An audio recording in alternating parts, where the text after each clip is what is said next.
Um, so it's all those things that you see, you know. You kind of live with it, but you just kind of go with the flow. I think that's what I do nowadays. It's just it's just go with the flow. I feel ever since starting streaming up, I feel like my brand and my identity has evolved to a space that I never thought I'd be.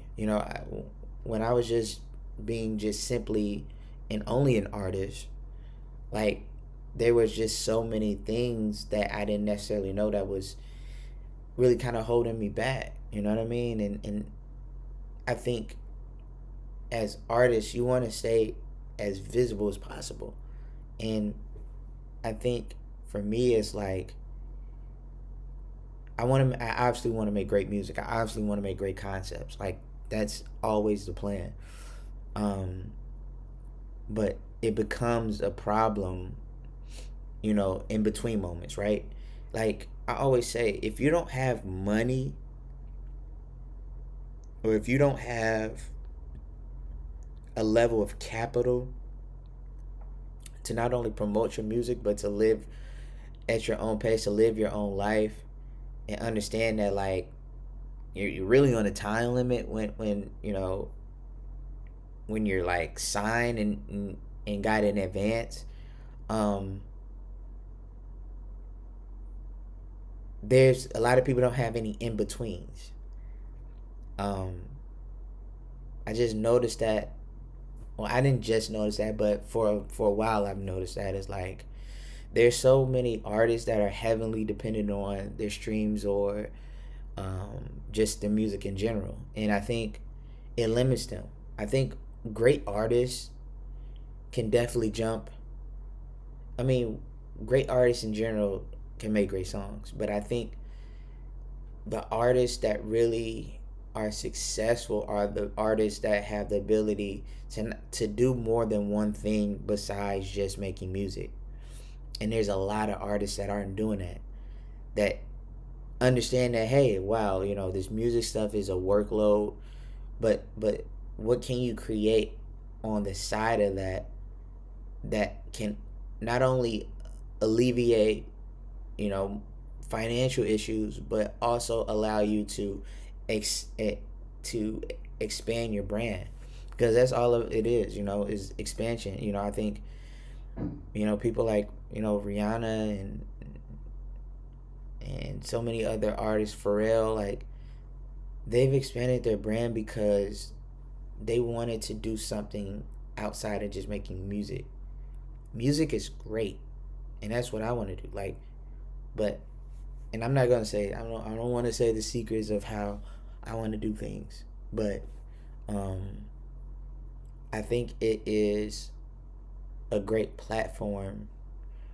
The music is a great platform for you to collaborate with brands, um, with other businesses. If you want to create something, a product, like I think music allows the community that you build to jump into other businesses.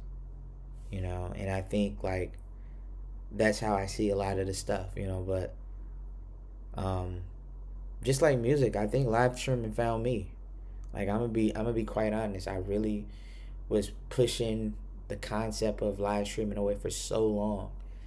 Because I thought it was gonna get in the way of music and these things. But I think like what I love about it is that there is something that I can at any point in time create a level um, of a space, and it's live, it's uncut, it's authentic.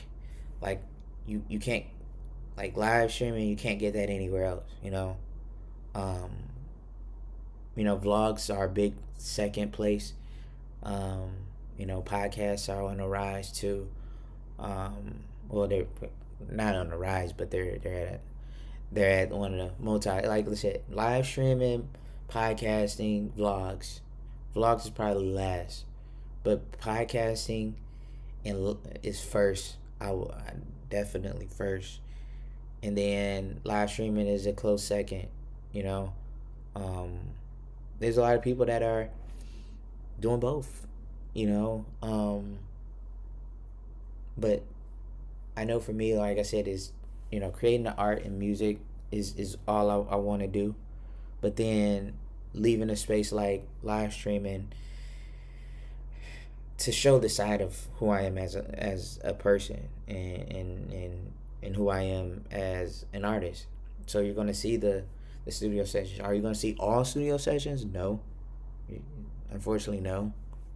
Um, Probably will be in the vlogs. So like I said, I have an ecosystem, right? I have my music, I have the live stream, and then I have my vlogs. And that's why I like what Duke Dennis does. Like, if people pay attention to like what Duke Dennis do, in terms of like his content direction,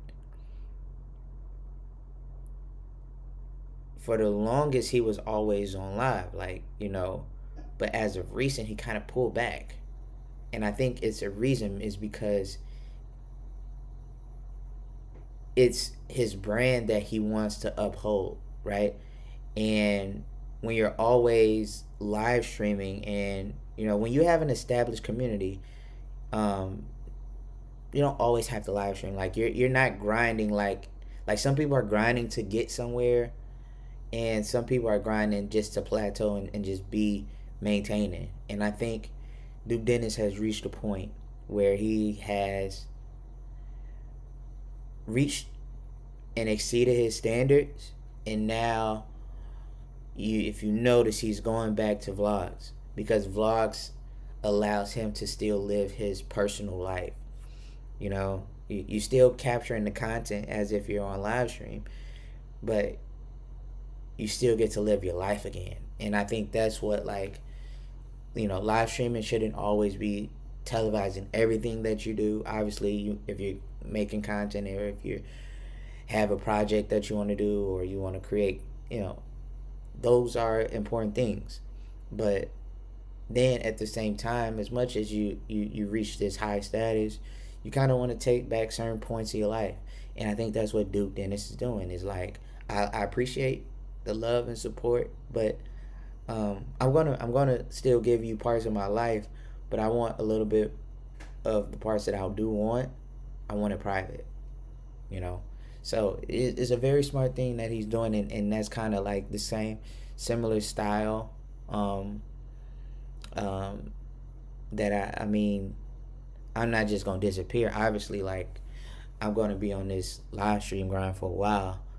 Um, but it's just, these are just things that I have to do to maintain just the artistry, because I love live streaming at this point, but at the same time, I don't want to lose one or the other just to uphold live streaming. I won't do that. Some people, live streaming is just their number one.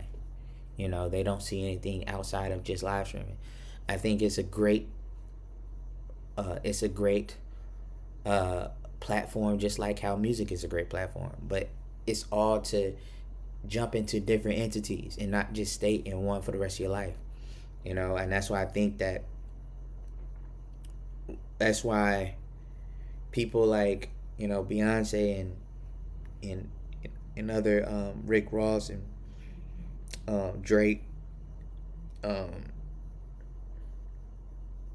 Chris Brown, all of them they love music, but they still have different ventures, because it's about giving all of what you have creatively, and to be fair, some people full creative like outletting in their creative entity is just purely streaming. There's some people just don't have the creative space to jump into other entities, or just jump into other industries. So I'm on both sides, you know. But for me personally, I got to do more than one thing, you know. I think because that's just always been me. I just always been a person that done multiple things. So, you know, it's just like I said, I'm just looking forward to just all of the stuff. Now that I'm finally in my new space and I'm not like in this transition place of moving to a different place, um, the content and the strategies are going to be a little bit more intentional. Um, and we're going to just start moving towards, you know, building the other things, girl content, you know, fitness. Um, um, you know, I'm going to walk tomorrow. I don't know if I'm gonna live stream it. I might not. But um, I'm doing just more than one thing. I'm gonna try and make my first investment into live streaming, which is my wireless mic. You know, so I'm gonna have that ability to have a wireless mic where now I can really talk. Um, um, you know, so it's gonna help out just a lot of things. Um, so it's a lot of things, man. It's a lot of things that I want to just do differently, and it's gonna happen. So, um, yeah.